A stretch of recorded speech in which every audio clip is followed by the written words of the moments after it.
Hi, everyone. I know it's been a long day, but I'm going to make this very fast, okay? All right, my name is Bright, and I'm presenting fAIr, a community AI-assisted mapping for humanitarian response. The whole purpose of this is we are designing human-AI collaboration. So, there's been a lot of talk about AI replacing humans and the harms that come with that. But in fAIr, we are collaborating with mappers to use AI. So basically, our artificial intelligence in quotes is not replacing mappers, right? So these are the teams working on fAIr. I'm sure we've heard about fAIr when the map swipe were presenting the other time. So this is me. I'm a product designer, UI UX, that's some people call it. We have Emmanuel on the call. Emmanuel, do you want to introduce yourself? Yes, thanks, Brad. Hi, everyone. My name is Emmanuel Jola. I'm a geospatial software engineer. I'm the founder of Spatialnode and the front-end engineer on the fAIr project. All right, thank you, Emmanuel. Next slide.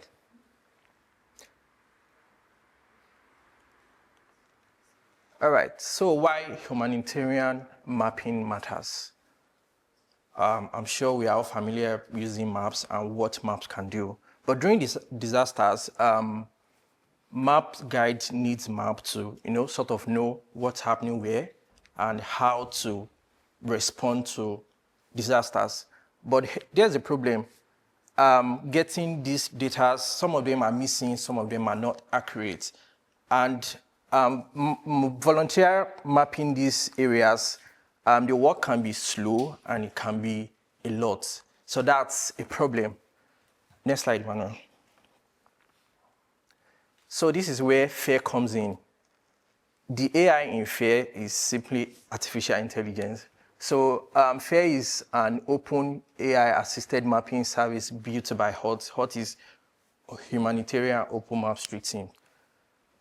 fAIR uses AI model, that's computer vision, to detect features automatically from satellite and UAV imagery, just like we have on the screen. This is an interface from fAIR. So what this means is it reduces manual mapping effort and enables faster crisis response. Next slide. So like I said earlier, the map is still your map. What fAIR does is just to make it faster. So you don't spend hours or days trying to trace buildings or road as it seems. And like I said, fAIR is not replacing human. What we do is a collaboration. So the response you get or the results you get from fAIR, you have to validate them yourself. So that's where the human comes in. You have to say, oh, I accept this one, I reject this one, or this is correct, this is not correct. Next slide. So here's an example of a result from mapping that's fAIR generated. So you can click on each of the results or the predictions, and you accept or reject. So to sort of say, oh, this is correct, I like the trace, this is perfect, or you can either reject it. So that's where the mapper comes in.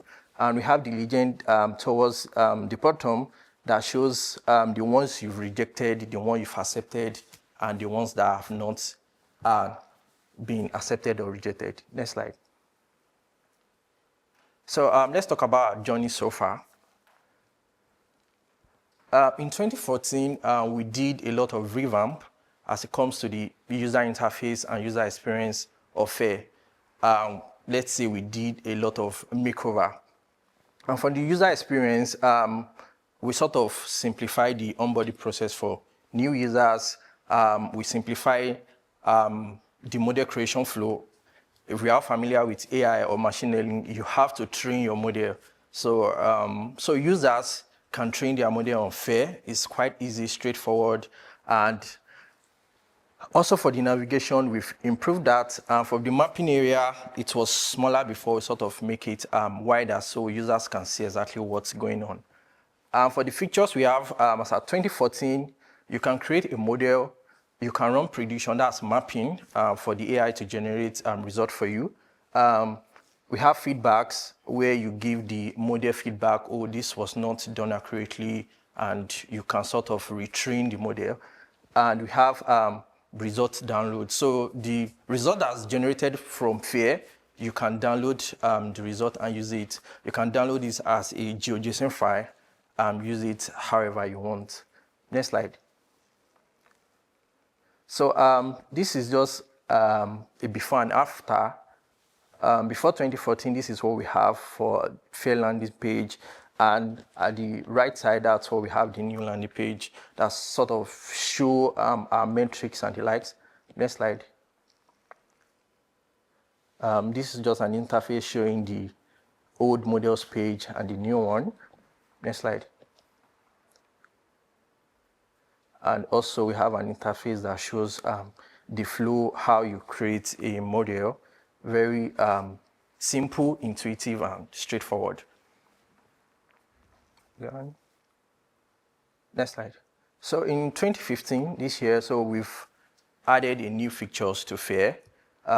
One is you run prediction or you map on custom image. So it doesn't have to be OSM. You can bring in your image and it's going to work. So the accuracy is based on the model you are using at the time. And also we have offline prediction. So if you want to map a large area so you can select the boundary of where you want to map. You can go to sleep, you can take a walk, and fAIr will do that in the background for you. And it's going to notify you when it's done. So you can come and accept and reject what has been predicted. Also, we have notification. Before now, we didn't have notification, but now we have notifications where fAIr can notify you when maybe for example, when your model has been completed or prediction has been completed and stuff. And also we have on-screen tutorial for people that are not tech savvy or people that are not used to stuff like this. So there's on-screen tutorial that can guide you step by step on how to maybe create a model, how to start mapping and the likes. And also we have some improved user experience. And next slide, Emmanuel. So this is just an example of where you can add a custom image to map if you don't want to use the OSM image that is currently there. Next slide.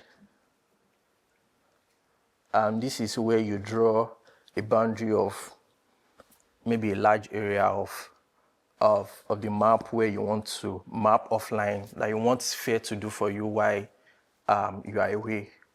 Next slide. So far, this is what we've been able to, or this is what we've achieved. We've balanced simplicity with technical depth. We've visualized AI uncertainty effectively. And we've designed for low connectivity areas. And also we've ensured accessibility across devices. What that means is fAIr can be used both on mobile, on tablets, and of course your laptop and desktops. Next slide. So what's next for us? The first thing is MapSwipe integration. So projects that you create on fAIr, you can integrate it with fAIr, and other mappers can validate what has been done. And also we have community modeling sharing and a lot more. So we have a lot coming for fAIr next year. Next slide. So that's all from me. Thank you very much. This is the QR code to the fAIr website, so you can just scan it, go through it, and we love to get your feedback. And these are the team. We have Umran, who is the product owner. We have Chetij, who's our AI engineer. We have Emmanuel, who is on the call, and that's me. Thank you very much. Like I promised, I won't take much of your time. So thank you very much. And if you have questions, observation, feedback, so it's time.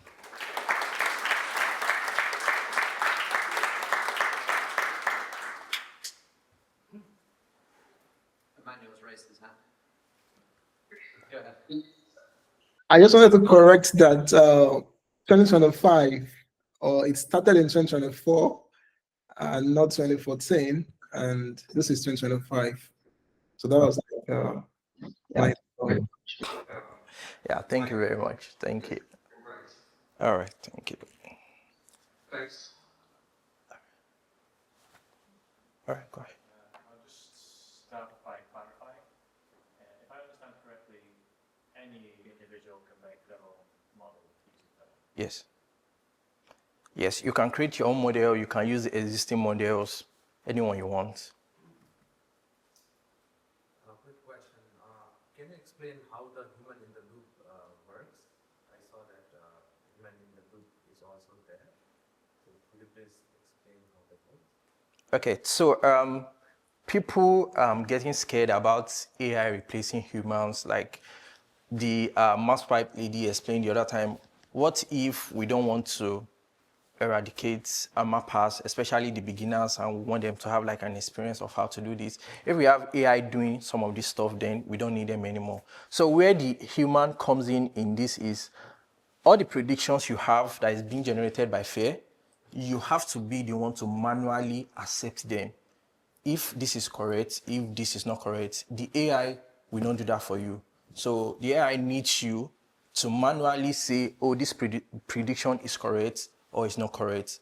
And for if you see the level of accuracy that is not high, or maybe it's not giving you what you want, you can retrain that model based on what you have. And it's worth noting that the model you are using to run on any image has to be something similar. If I train my model using a picture in Africa, and you want to use that model to maybe predict or to map an image that is being captured in South America, it might not be correct because we have different terrains and different structure. So you have to use a model that is similar to where you want to map, or you create your own model. Yes, please. Yeah, this to me gets to the heart of some big issues. I'm not an AI person, but the idea that what happens is that humans are at the end of a pipeline where their job is simply it's kind of reduced to a verification route, and I think has some implications which are not so good for the OSM community.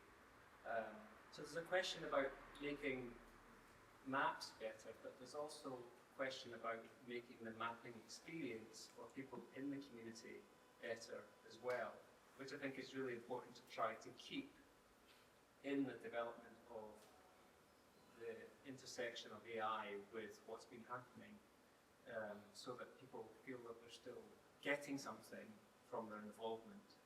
So, it's not a technical question, it's a bigger question than that. Clicking yes or no isn't particularly fulfilling, whereas drawing out a box is probably more fulfilling. What we are trying to do basically is just to reduce the time mapper used to manually draw the boxes or the polygons that's what we are trying to reduce basically. So you don't spend most of your productive hours trying to draw a polygon where fAIr can draw the polygons for you. And for the model, you'll be the one to create the model yourself and train the model yourself. So that's you still doing something. The model is not automatically created. You have to go through the process of training. It's just like you have maybe, I don't know how to call it, have somebody in your house that you've trained, that you've imparted knowledge into so that they can do something for you when you are not around. So that's it basically. So if I could just ask one more thing on the back of that. So for that to work, it needs to be accessible. So when you said that fAIr is available on phones now, that's one of the developments which you made. Yeah. Does that really work? Because to me, it would seem that you would need more processing power than what is available through a phone, unless what all you're saying is a connection to a server. That's how it works. I don't know the technicalities here, but there's a thing, if it needs some compute power which is not available readily, then how is this going to maintain accessibility?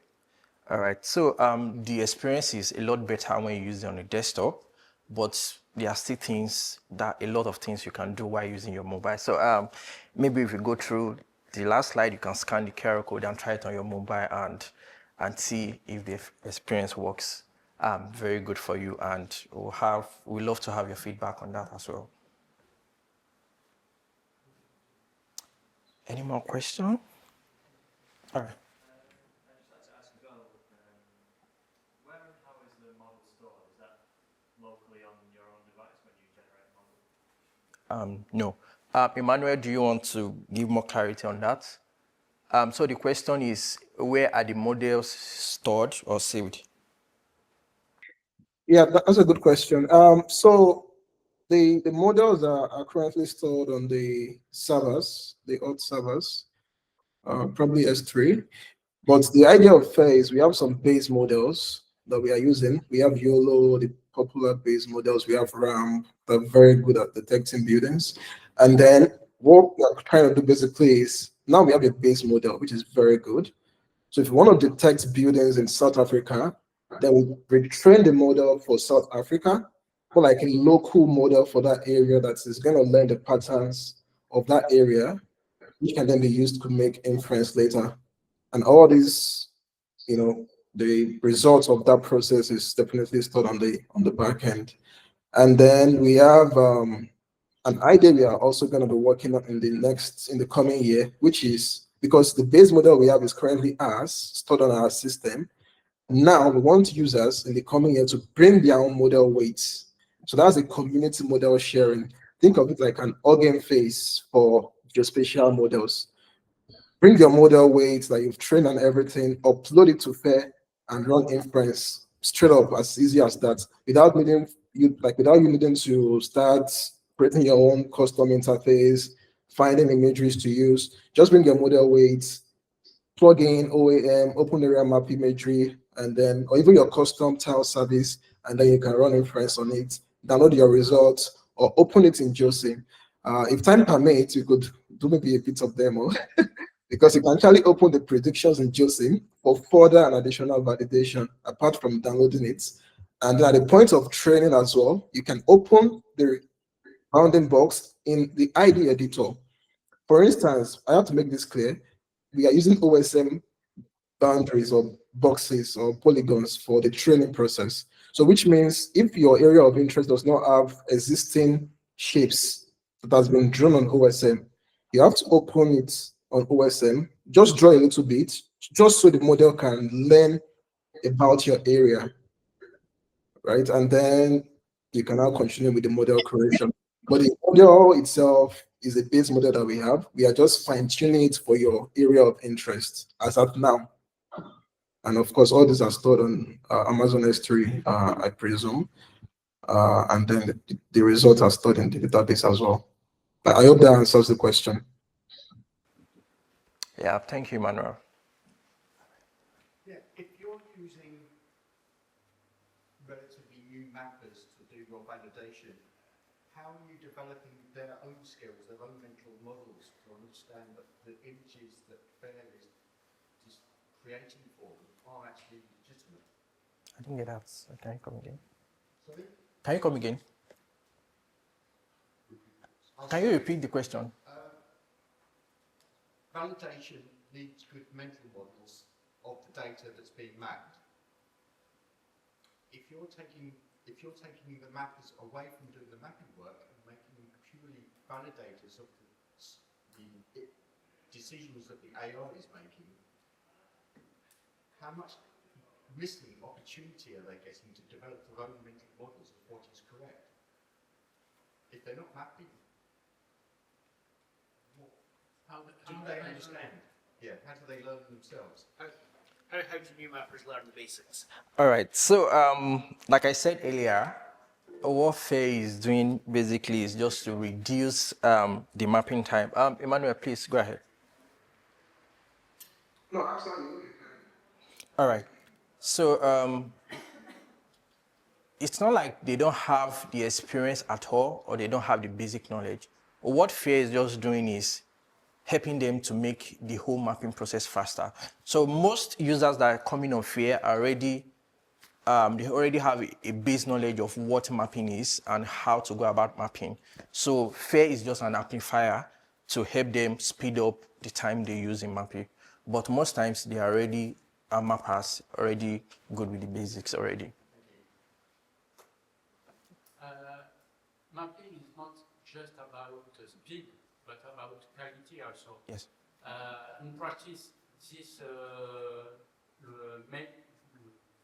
reliable mapping or not? I didn't get that. The result of this process is better than manual mapping or not?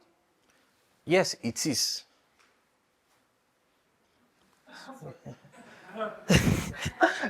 Probably can share Sorry.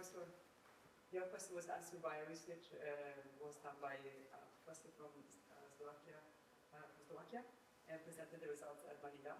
So I think you could have a look at that. They compared it in the study when they compared prior mapping of in Johnson and with FAIR, and they looked at the results. The same people, it was an A/B test, and they got crossed, and that really showed it.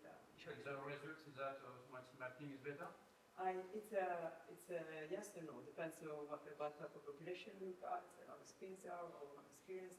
But it's I'm not one with this, so I think it's really this that you can look at. Because the process of mapping includes other things like readjusting routes, moving things at the side, and the result is the result of the mapping, not just pricing the point. Then about the speed, also take into account that this is mainly for disaster mapping, so this also that component to take into account. Thank you very much. So it's worth noting to add, like, the result you get, it depends on the model you are using and how accurate the model is to start with. So it's better for you to use a model that is created for your area, or you train your model yourself, so you get a better result. Yes, sir.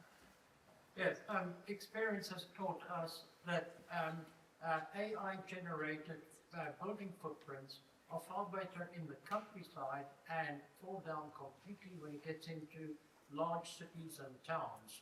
When you have far more complex buildings, you have roof nadir offsets, and you have hidden buildings behind nadir offsets. We have found in the past that it's far quicker to map these cities and towns from scratch than it is to try and correct AI-generated building footprints.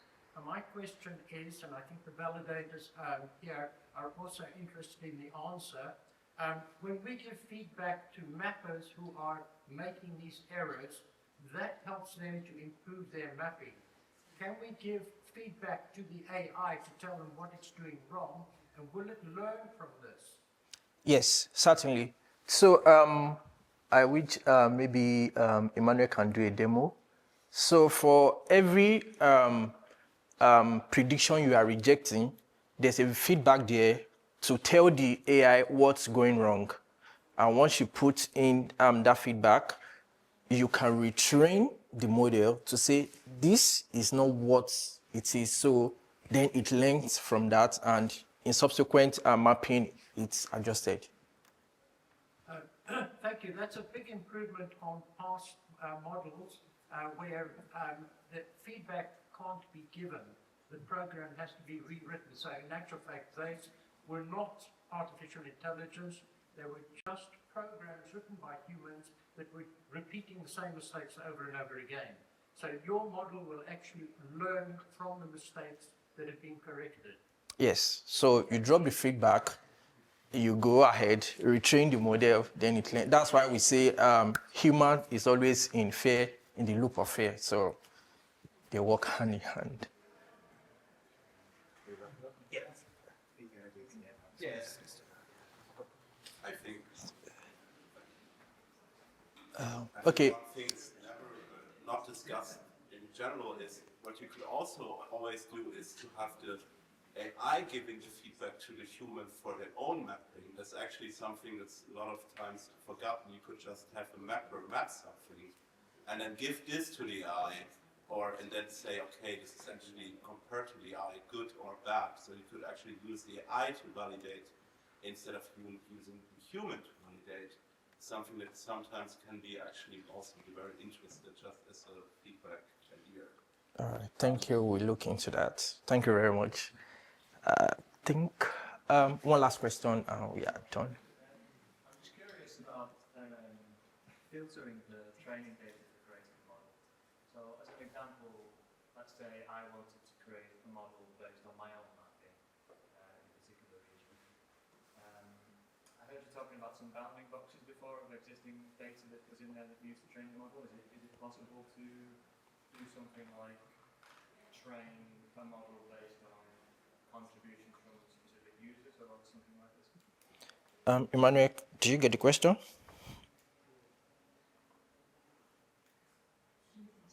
No, can you repeat, please? Sorry. Is it possible to filter training data by users on OpenStreetMap? Wow, that's an incredible idea. Not yet. But I think that's something we're gonna definitely take note of and review, because currently this is how the training interface looks like, and we just fetch all the data. Wherever the user says, wherever the mapper is, we just fetch it from OSM and use it for as the training data for the model to learn for the particular area of interest. We are not filtering based on the OSM ID or tag or other data. We are pulling everything. But that's a very good idea that we should take note of. Thanks. Thank you, Maria. Thank you, everyone. It's been awesome. Thank you very much.